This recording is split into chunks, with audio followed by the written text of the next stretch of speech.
आ गया था तो कुछ क्वेश्चन रह गए थे, तो इसके अंदर 2-3 क्वेश्चन ही आप लोगों के पास में, ठीक है, हमने पेपर तो पूरा करना ही था ना इसलिए। So which one of the following order is followed in the issue of share under fixed price offer method. तो जो, एक मिनट चेक कर लेते हैं सब ठीक है, हाँ जी।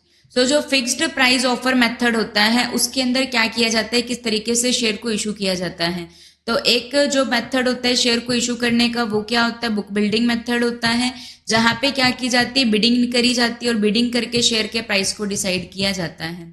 जो फिक्स्ड प्राइस ऑफर मेथड होता है उसके अंदर सबसे पहले क्या किया जाता है, जो मर्चेंट बैंकर होता है जो क्या करता है, शेयर को इशू करवाने में हेल्प करता है, उसको सेलेक्ट किया जाता है।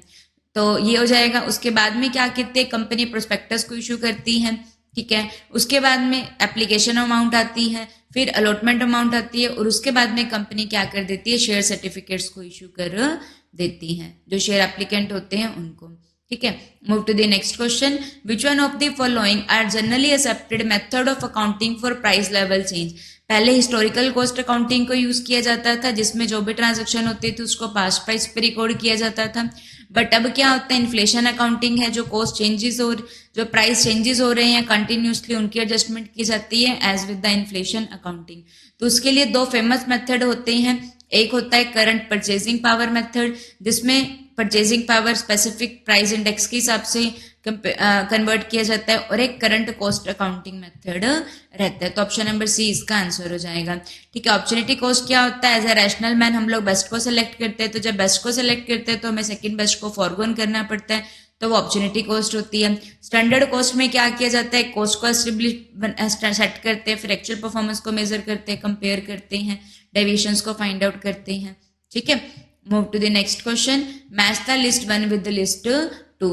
इंड AS 1 किसके ऊपर अप्लाई होता है, Ind AS 29, Ind AS 37 and Ind AS 110। तो ये क्रैम करना है। तो इंड AS 1 जो होता है ये किसके ऊपर आता है, प्रेजेंटेशन ऑफ फाइनेंशियल स्टेटमेंट्स के ऊपर अप्लाई होता है। Ind AS 29 financial reporting in hyperinflationary, Ind AS 37 provisions हो गए कंटीजेंट लायबिलिटी एसेट्स के ऊपर होता है। Ind AS 110 consolidated financial statements पे होता है। जो कंसोलिडेटेड फाइनेंशियल स्टेटमेंट होती है उसके ऊपर AS कौन सा अप्लाई होता है, AS 21 अप्लाई होता है। और एक AS 14 फेमस है जो किसके ऊपर अप्लाई होता है, अमलगामेशन के ऊपर अप्लाई होता है। Move to the next question, from the following information about a firm but will be the contribution to sale ratio and the profit. तो जो PV रेशियो रहेगा ये कितना रहेगा, ठीक है जी। तो हम लोगों को PV रेशियो निकालना है।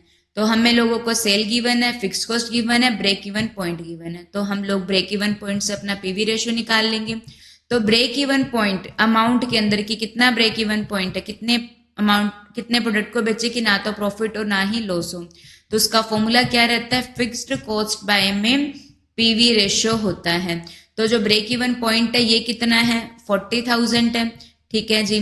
फिक्स्ड कॉस्ट कितनी है, 20,000 है, और PV रेशियो मल्टीप्लाई 100। तो यहाँ पे हम लोग PV रेशियो को इधर ले जाएंगे तो आप लोगों के पास में जो PV रेशियो आ जाएगा वो कितना आ जाएगा, 20,000 डिवाइड बाय 40,000 मल्टीप्लाई में 100। तो ये कितना आ जाएगा आप लोगों के पास में 50% आ जाएगा।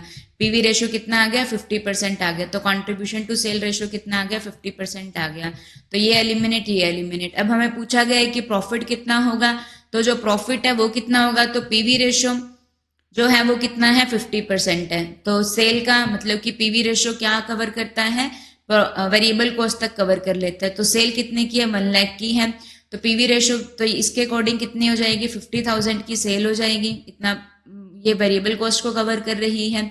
उसके अंदर से हम लोग 20,000 की फिक्स कॉस्ट को लेस कर देंगे, तो ये कितना आ जाएगा, 30,000 का क्या हो जाएगा, प्रॉफिट आ जाएगा, ठीक है।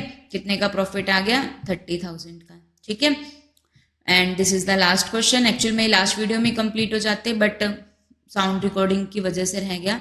सो क्विक रेशियो, तो जो क्विक रेशियो होता है इसका अनदर नेम क्या रहता है, लिक्विड रेशियो होता है, ठीक है। इसका जो फॉर्मूला रहता है ये क्या होता है, quick assets divide by current liability होता है। क्विक एसेट्स इसका जो रूल ऑफ थंब है वो कितना है, 1:1 है। सो क्विक रेशियो एक मोर पेनिट्रेटिंग टेस्ट होता है लिक्विडेटिंग का धंधा करंट रेशियो। करंट रेशियो जो होता है इसका फॉर्मूला जो होता है ये क्या होता है, current assets divide by current liability होता है, ठीक है। और इसका आइडियल रेशो क्या रहता है, 2:1 होता है। और करंट एसेट्स के अंदर से जब स्टॉक को और प्रीपेड एक्सपेंसेस को लेस कर दिया जाता है तो क्या आ जाते हैं, क्विक एसेट्स आ जाती हैं। तो क्विक रेशो एक मोर पेनिट्रेटिंग टेस्ट होता है लिक्विडिटी का than the current ratio, yet a high quick ratio does not necessarily imply sound liquidity। तो ये करेक्ट है कि क्विक रेशियो जो होता है वो ज़्यादा ही पेनिट्रेटिंग होता है, क्योंकि यहाँ पे बिल्कुल ही हम लोग क्विक एसेट्स के ऊपर बात करते हैं, ठीक है। और जिनका क्विक रेशियो ज़्यादा होता है तो can suffer from A shortage of fund if it has a slow paying doubtful and long duration outstanding debtor. तो अगर डेटर की जो पेमेंट है वो धीरे धीरे मिल रही है, ठीक है, और डाउटफुल है डेटर, तो जो रेशो होगा वो क्या हो सकता है, सफर कर सकता है शॉर्टेज ऑफ फंड से। क्विक रेशो है बट फिर भी शॉर्टेज ऑफ फंड हो सकता है। So both are correct with the correct explanation. तो ये था अभी का हम लोगों का सेशन। होपफुली आपको चीजें समझ में आई होंगी। So thank you to everyone.